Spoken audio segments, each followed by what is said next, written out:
Radio Karoual, le journal. Présentation Joseph Ismaël Bationo. 12h30 en temps universel, madame, messieurs, bonjour et bienvenue à cette première édition du journal sur les antennes de la 104.6 Radio Karoual. Le Mali remporte le Grand Prix du président du Faso d'une valeur de 3 millions de francs CFA à l'occasion de la cérémonie de clôture de la 17e édition du Salon international de l'artisanat de Ouagadougou en Abrégé-Siao, tenue du 25 octobre au 10 novembre 2024. Et puis à Dori, le réseau Orange joue au cache-cache avec sa clientèle, ce depuis des jours maintenant, perturbant ainsi le quotidien de la population. Vous attendrez le hardball des riverains dans un instant.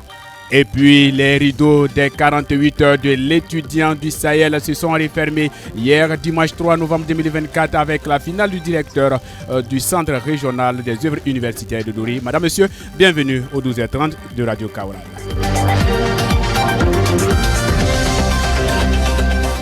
Une fois de plus, madame, monsieur, bonjour et bon appétit à tous ceux qui sont à table. Ceci dit, les rideaux sont tombés sur la 17e édition du Salon international de l'artisanat de Ouagadougou-Siao dans la soirée du samedi 2 novembre 2024. La cérémonie de clôture marquée par la nuit des artisans méritants a été l'occasion de récompenser plusieurs artisans pour leur contribution exceptionnelle à cette édition et le Mali s'en sort avec le Grand Prix du président du Faso d'une valeur de 3 millions de francs CFA, l'un des prix les plus convoités. Pour plus de détails dans cet élément signé Ismaël Konfi. Après 36 ans d'existence, le Salon international de l'artisanat de Ouagadougou, selon le ministre en charge du commerce, demeure un rendez-vous de donner et de recevoir. Serge Poda. Le Siao, qui se tient tous les 2 ans à Ouagadougou, est devenu depuis maintenant 36 ans un rendez-vous privilégié du donner et du recevoir pour la plus grande joie des artisans d'Afrique et du monde entier,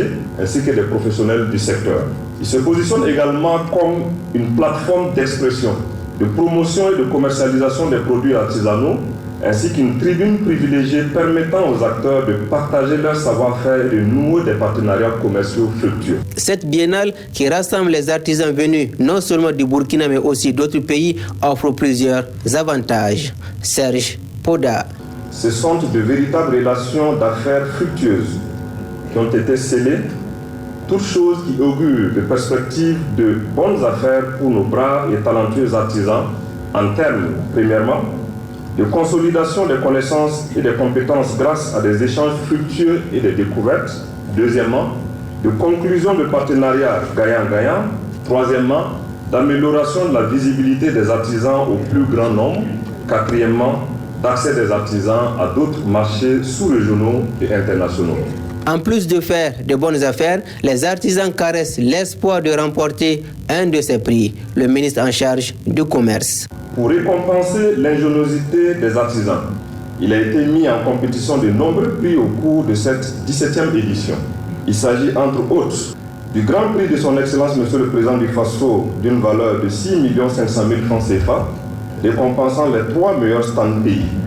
Du prix du pôle des régions du Burkina Faso de son Excellence Monsieur le Président de l'Assemblée législative de transition, d'une valeur totale de 4 500 000 francs CFA, récompensant les 3 meilleurs stands du pôle des régions du Burkina Faso.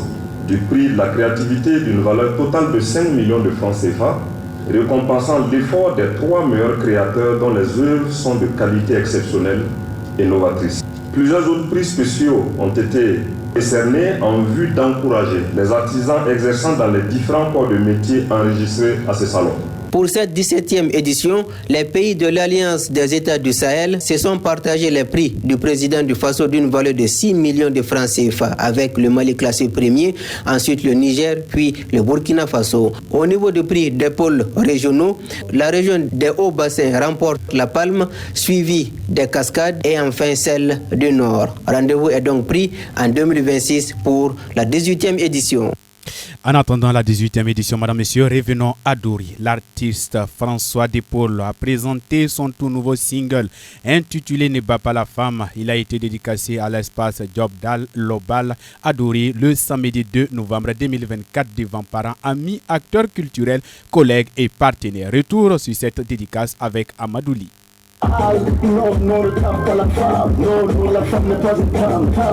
Après la préséance, c'est par une pièce théâtrale sur la législation forestière que les hostilités sont lancées. Entretien avec l'artiste, échange avec le public ont permis de comprendre le choix de la chanson. Et l'artiste chanteur François Depaul. Le Seigneur ne bat pas la femme parce que nous savons que les religions aujourd'hui sont vraiment très accrues.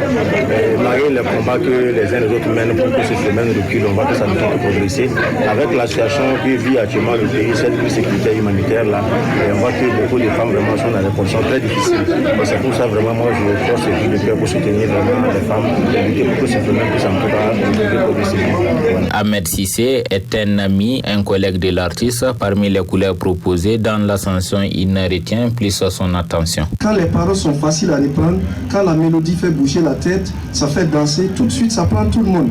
Et je crois bien que cette chanson-là répond énormément un peu au goût des mélomanes. La deuxième des choses, et c'est intéressant parce que on sent que déjà c'est puisé dans le terroir. Ça sent que c'est vraiment burkinabé en fait. Enseignants, humanitaires et acteurs culturels sont venus démontrer tout leur soutien à François Depaul. Alberi Sissé loue le choix de la thématique. Les gens qui battent les femmes, c'est pas juste. La femme ne doit pas être battue. C'est la mère de l'humanité. Ce sont nos soeurs, ce sont nos mères, ce sont nos consolatrices. Donc il faut les respecter. Donc je vous donne courage. Et vraiment, c'est un homme, moi, nous sommes très fiers de lui. Parce que c'est quelqu'un qui défend les enfants, les femmes, la promotion de la culture, le bon vivre ensemble. Mélomane a été Aïssa Sissé ce samedi. Pour elle, la musique est une invite aux hommes au changement. Il y a l'émotion, plus le fait de voir ce message passer, je pense que dans la musique, chantant cela, je pense que ça va changer et puis ça va aider beaucoup d'hommes aussi à écouter cela et à les faire changer, à ne plus battre la femme, au contraire la respecter. Prestation du single avec des danseurs, témoignages sur l'artiste, promesses d'accompagnement pour la promotion de la chanson ont été entre autres les ponctuations de la cérémonie de dédicace. François Depaul promet de son côté un clip du single en fin décembre et en début 2025 un maxi pour booster sa carrière musicale.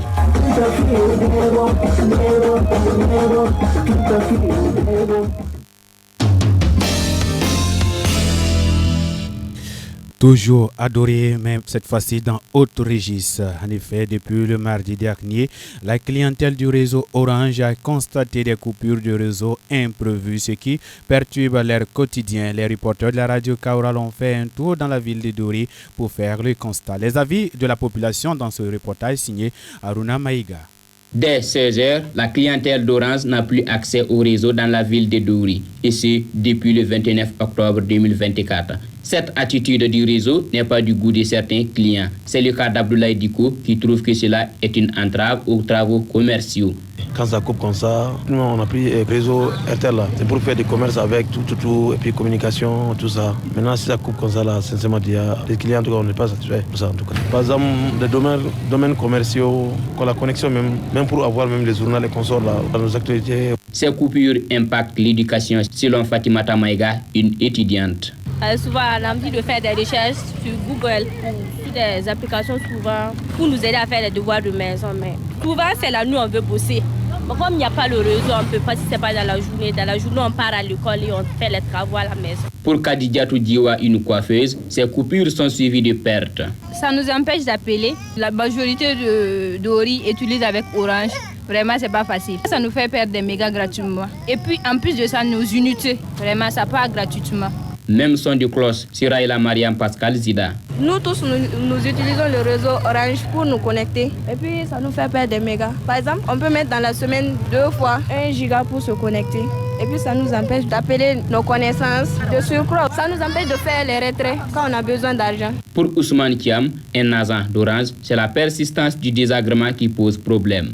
Vraiment, c'est déplorable parce que vu maintenant, ça fait une semaine. Nous sommes lundi, il est 8h20, on n'a toujours pas de réseau. Et imaginez-vous, dans le marché comme ça, vraiment, ça va passer déplorable. C'est pas bon, quoi. Ça impacte surtout l'économie. Parce que imagine-toi si tu comptes sur le réseau pour avoir quelque chose et que le réseau n'est pas là. Donc, il n'y a rien déjà. On est simplement assis comme ça. Et la nuit même, on n'espère rien. Il faut fermer pour rentrer. Et on n'a même pas reçu de cause pourquoi le réseau n'y est pas. Face à tous ces mots, il urge de trouver une solution pour le bien-être des Doriens. foot, basket, handball, judo, cyclisme, le sport. En attendant les explications de la part d'Orange, place maintenant au sport. Le top départ de la Coupe de la Relève a été donné le samedi 2 novembre dernier sur le terrain municipal de Dori avec 16 équipes composées des minimes et des cadets. Cette compétition vise à contribuer à l'épanouissement des enfants. Ismaël Konfi. 16 équipes prennent part à la Super Coupe de la Relève. Composée de plusieurs catégories, cette compétition, selon le chef de service à la direction régionale des sports de Dori, vise un certain nombre d'objectifs. Moussa Tara. Ok, l'objectif de cette compétition rentre dans le cadre d'un recrutement, voilà, pour le complètement défensif d'un club affilié, voilà, disons à la fédération des petites catégories. Donc, nous avons demandé l'appui de la direction régionale des sports. Voilà, donc c'est l'objectif de recherche de cette compétition, donc qui réunit souvent les différentes équipes. Le président de la Ligue régionale du Sahel, Souleymane Ouedraogo, loue cette initiative. C'est une très belle initiative, ce qui nous a manqué énormément au niveau des jeunes.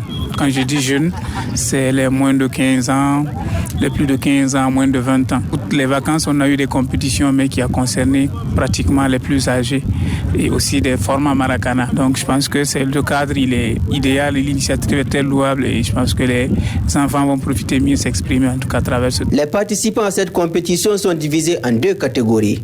Moussa Tara. Nous avons 2 catégories, donc la U15, c'est-à-dire les moins de 15 ans. Là-bas, nous avons 4 équipes. Il s'agit de Dori Foot, Sahel FC, EFOR et puis Islande. Voilà. Pour la deuxième catégorie, c'est la U15 et la U17. Nous avons Dori FC, Dori Foot, EFOR, Islande et puis Sahel FC. Selon le chef des services sport à la direction régionale des sports de Dori, Moussa Tara, pour réussir le pari de cette organisation, les organisateurs ont réparti les équipes pour tenir la compétition sur 2 jours. C'était prévu en une journée, donc nous avons demandé, nous avons plus d'équipes. Pour les minimes, nous avons 4 équipes, donc nous avons décidé de les faire en 2 demi-finales et puis plus la finale. Dans les U17, nous avons plus de 5 équipes, donc nous avons réparti ça avec la formule de 2 poules, une poule de 3 et puis une poule de 2. Donc la poule de 3, ils vont faire ça sous forme de championnat et la poule de 2, donc en élimination directe. Pour le président de la Ligue régionale, au-delà de l'aspect footballistique, cette compétition contribuera à la sécurité routière. Comment ? Souleymane Ouedraogo. Parce que je pense que ce genre de tournoi va permettre aussi de retirer un peu ces enfants-là dans les rues. Et aussi, on voit beaucoup des enfants sur des motos dans la ville à se donner à des acrobaties. Je pense que s'ils ont des occupations au-delà de l'école, qu'il s'agit d'aller autour d'un terrain, s'entraîner ou bien venir jouer un tournoi, ça va beaucoup aider en tout cas à améliorer les conditions de vie même au sein de la ville de Dori. Vivement que les petites et moyennes catégories déroulent tous leurs talents afin de permettre l'émergence des talents qui constitueront une équipe qui fera la fierté de la région du Sahel. D'une compétition à une autre, toujours à Dori, les rideaux des 48 heures de l'étudiant du Sahel se sont refermés hier dimanche 3 novembre 2024 avec la finale du directeur du Centre régional des œuvres universitaires de Dori.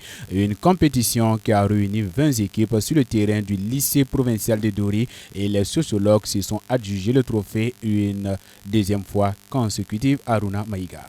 C'est fait. Après 2 jours de compétition, les sociologues ont remporté pour une deuxième fois la finale du directeur régional du Centre des œuvres universitaires de Dori. Le représentant du gouverneur parrain de cette compétition a salué l'initiative à sa juste valeur. Gabriel Kemtore, proviseur du lycée provincial de Dori.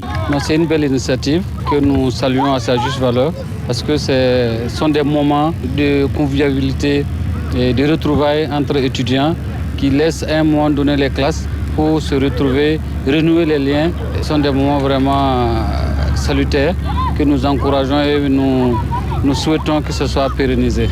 Selon le directeur du Centre des œuvres universitaires de Dori, plusieurs activités étaient au programme. Abdurrahman Abdoulaye.